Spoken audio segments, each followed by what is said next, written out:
Is there a point of no return? Turn around. Raymond in Houston, Texas writes to me and he says, hey Paul, lower budget audio gear sounds one way and high-end audio gear sounds better. Okay.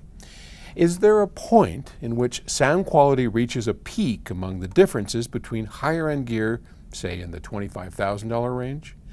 When I say gear, I mean a 2-channel amplifier and speaker setup.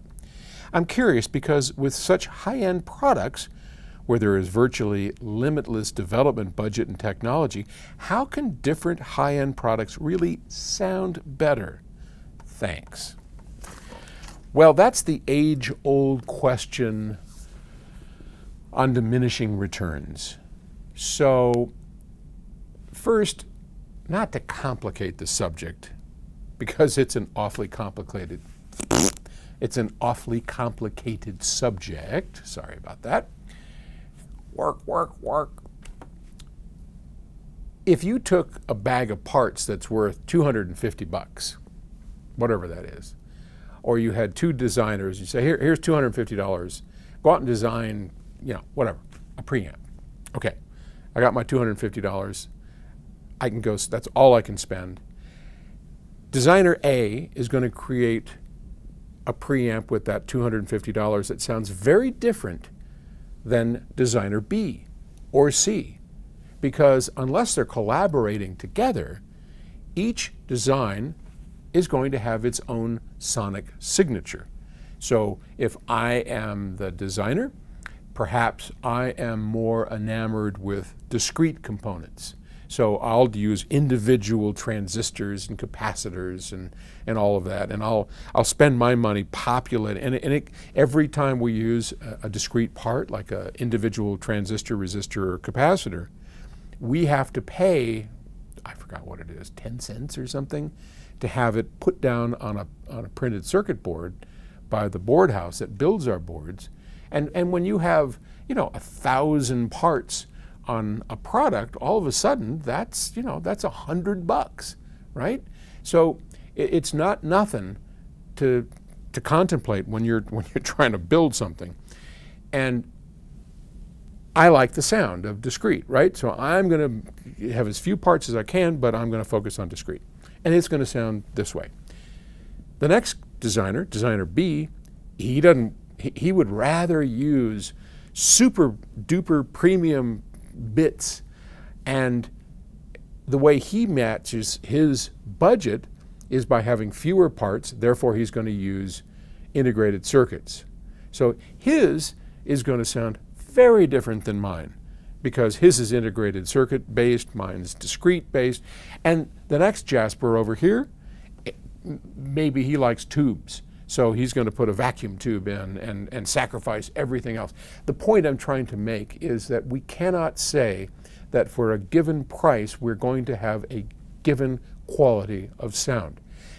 I know it's convenient, and I know it's easy to say that a $25,000 system is going to sound better than a $3,000 system, but the fact is it ain't necessarily so.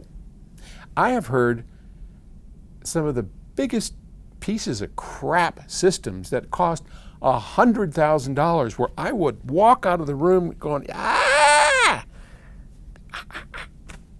How do you do that? How do you spend 100 G's, 200, whatever, and make it sound like shit?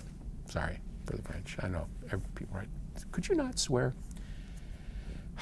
Sorry, it's just me being me.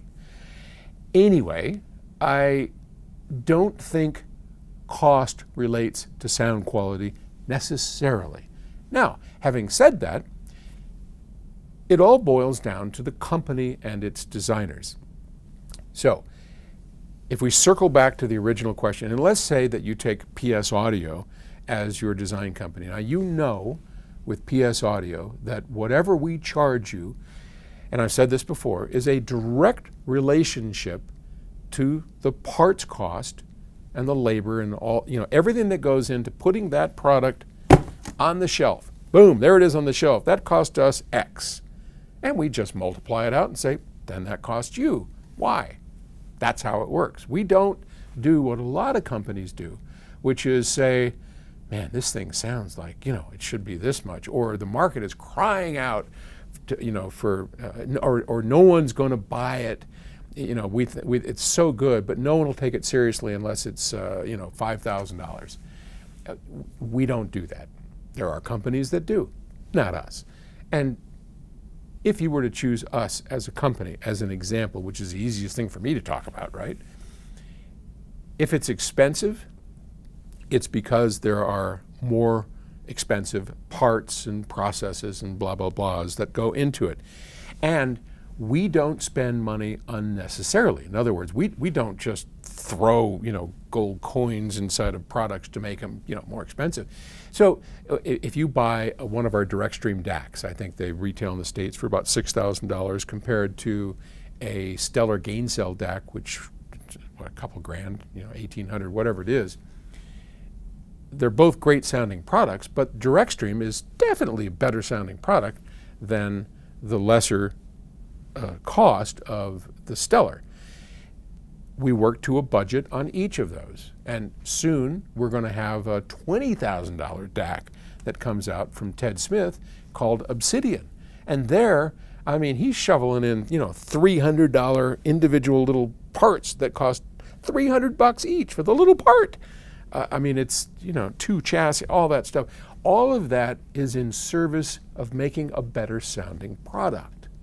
So, depending on the company, I could clearly say that with some companies, the more you pay, the better you get. And where could we draw the line? I don't know. I really don't know. I do know that as we get higher and higher into this stratosphere, it becomes, you know, less and less of a jaw dropper in terms of magnitude of change. And that's probably true with just about everything. So, long-winded, rambling answer, which I apologize for. I hope I made some sort of sense. Anyway, thank you for the question. I'll talk to you tomorrow. Bye.